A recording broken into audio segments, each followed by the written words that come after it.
اعوذ باللہ من الشیطان الرجیم بسم اللہ الرحمن الرحیم۔ ناظرین، آج کا ہمارا جو ٹاپک ہے وہ ہے ابو سفیان اور روم کے بادشاہ کیسر کے درمیان ہونے والا مکالمہ۔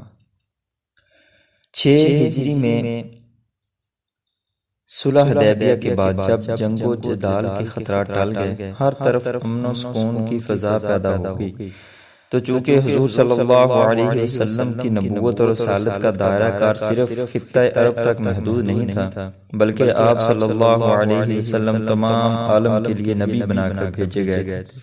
اس لیے آپ صلی اللہ علیہ وسلم نے ارادہ فرمایا کہ اسلام کا پیغام تمام دنیا میں پہنچا دیا جائے۔ چنانچہ آپ نے روم کے بادشاہ کیسر، فارس کے بادشاہ کسریٰ، حبشہ کے بادشاہ نجاشی اور دوسرے تمام سلاطین و عرب و عجم کے نام دعوت اسلام کے خطوط روانہ فرمائے۔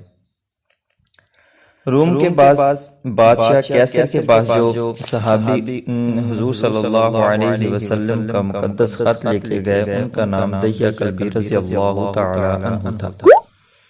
انہوں نے وہاں جا کر کیسر روم کے گورنر شام حارث غسانی کو حضور صلی اللہ علیہ وسلم کا نامہ مبارک دیا۔ اس نے اس نامہ مبارک کو بیت المقدس پہنچا دیا، کیونکہ کیسر روم ان دنوں بیت المقدس کے دورے پر آیا ہوا تھا۔ کیسر کو جب یہ مبارک خط ملا تو اس نے حکم دیا کہ قریش کا کوئی آدمی ہے تو ہمارے دربار میں حاضر کرو۔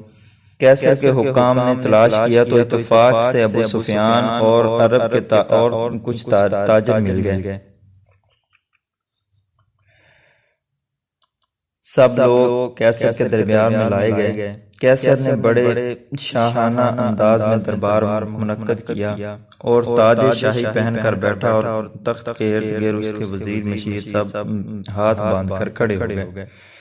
اسی حالت میں عرب کے تاجروں کا گروہ دربار میں حاضر کیا گیا اور شاہی محل کے تمام دروازے بند کر دیے گئے۔ پھر کیسر نے ترجمان کو بلایا اور اس کے ذریعے گفتگو شروع ہوئی۔ سب سے پہلے کیسر نے یہ سوال کیا کہ عرب میں جس شخص نے نبوت کا دعویٰ کیا ہے، تم میں سے ان کا سب سے قریبی رشتہ دار کون ہے؟ ابو سفیان نے کہا کہ میں۔ کیسر نے ان کو سب سے آگے کیا اور دوسرے عربوں کو ان کے پیچھے کھڑا کیا اور کہا کہ دیکھو، اگر ابو سفیان کوئی بات غلط کہے تو تم لوگ اس کا جھوٹ ظاہر کر دینا۔ پھر کیسر اور ابو سفیان کے درمیان مکالمہ ہوا۔ کیسر نے پوچھا کہ جس شخص نے نبوت کا دعویٰ کیا ہے اس کا خاندان کیسا ہے؟ ابو سفیان نے کہا اس کا خاندان شریف ہے۔ کیسر نے پوچھا کہ اس خاندان میں اس سے پہلے کبھی کسی نے نبوت کا دعویٰ کیا تھا؟ ابو سفیان نے کہا نہیں۔ کیسر نے پوچھا کیا ان کے باپ داداؤں میں کوئی بادشاہ تھا؟ ابو سفیان نے کہا نہیں۔ کیسر نے پوچھا جن لوگوں نے ان کا دین قبول کیا ہے وہ کمزور لوگ ہیں یا صاحب اثر؟ ابو سفیان نے کہا کمزور لوگ۔ کیسر نے پھر پوچھا ان کے تابعین بڑھ رہے ہیں یا گھٹتے جا رہے ہیں؟ ابو سفیان نے کہا بڑھتے جا رہے ہیں۔ اس نے پوچھا کیا کوئی ان کے دین میں داخل ہو کر پھر اس کو ناپسند کر کے پلٹ بھی جاتا ہے؟ ابو سفیان نے کہا نہیں۔ کیسر نے پھر پوچھا کیا نبوت کا دعویٰ کرنے سے پہلے تم لوگ انہیں جھوٹا سمجھتے تھے؟ ابو سفیان نے کہا نہیں۔ کیسر نے کہا کیا وہ کبھی عہد شکنی اور وعدہ خلافی بھی کرتے تھے؟ ابو سفیان نے کہا ابھی تک تو نہیں کی، لیکن اب ہمارے اور ان کے درمیان صلح حدیبیہ میں ایک نیا معاہدہ ہوا ہے، معلوم نہیں اس میں کیا کریں گے۔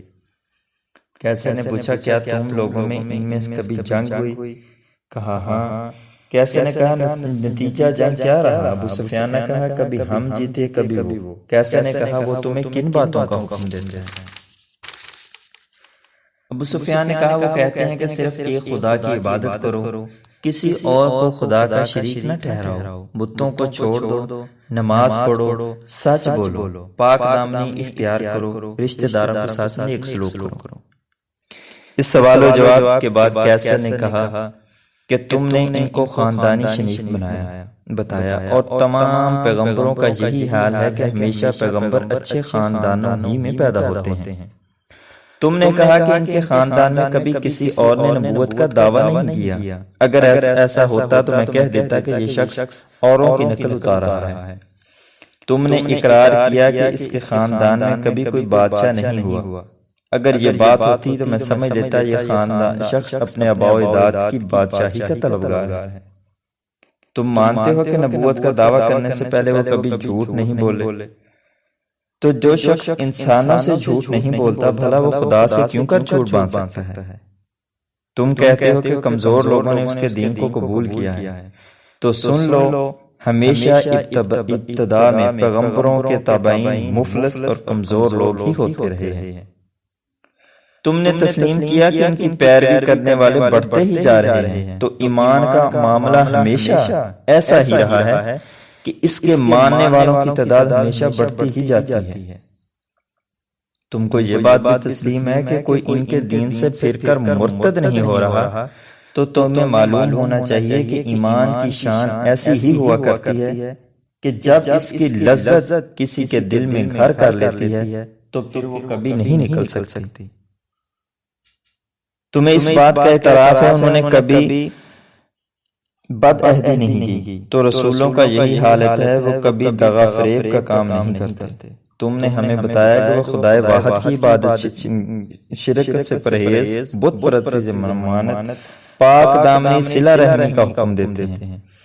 تو سن لو تم نے جو کچھ کہا، اگر یہ صحیح ہے تو ان قریب اس جگہ کے مالک ہو جائیں گے جہاں اس وقت میرے قدم ہیں، اور میں جانتا ہوں کہ ایک رسول کا ظہور ہونے والا ہے، مگر میرا یہ گمان نہیں تھا کہ وہ رسول تم عربوں میں سے ہوگا۔ اگر میں یہ جان لیتا کہ میں ان کی بارگاہ میں پہنچ سکوں گا تو میں تکلیف اٹھا کر وہاں تک پہنچتا، اور میں ان کے پاس ہوتا تو میں ان کے پاؤں دھوتا۔ کیسے نے اپنی اس تقریر کے بعد حکم دیا کہ رسول اللہ صلی اللہ علیہ وسلم خط پڑھ کر سنایا جائے۔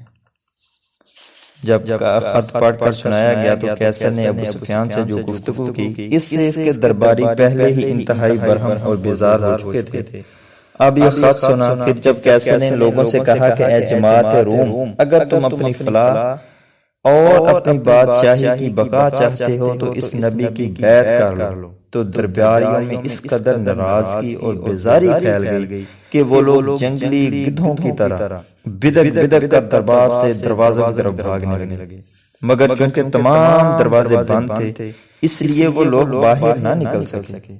جب کیسر نے اپنے درباریوں کی نفرت کا یہ منظر دیکھا تو وہ ان لوگوں کے ایمان لانے سے مایوس ہو گیا، اور اس نے کہا ان درباریوں کو بلاؤ۔ جب سب آ گئے تو کیسر نے کہا کہ میں تو آپ کے ایمان کو چیک کر رہا تھا کہ آپ کی پختگی کا ایمان کیا ہے، تو میں نے دیکھ لیا کہ تم اپنے دین سے بہت پکے ہو۔ یہ سن کر تمام درباری کیسر کے سامنے سجدے میں گر پڑے، اور ابو سفیان وغیرہ دربار سے چلے گئے اور دربار برخاست ہو گیا۔ چلتے وقت ابو سفیان نے اپنے ساتھیوں سے کہا کہ اب یقیناً ابو کبشہ کے بیٹے یعنی حضرت محمد صلی اللہ علیہ وسلم کا معاملہ بہت بڑھ گیا ہے، دیکھ لو رومیوں کا بادشاہ ان سے ڈر رہا ہے۔ تو ناظرین یہ ایک واقعہ تھا جو کہ آپ کے گوش گزار کیا۔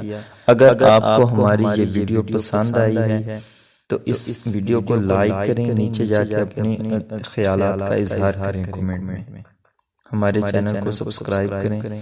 اللہ حافظ۔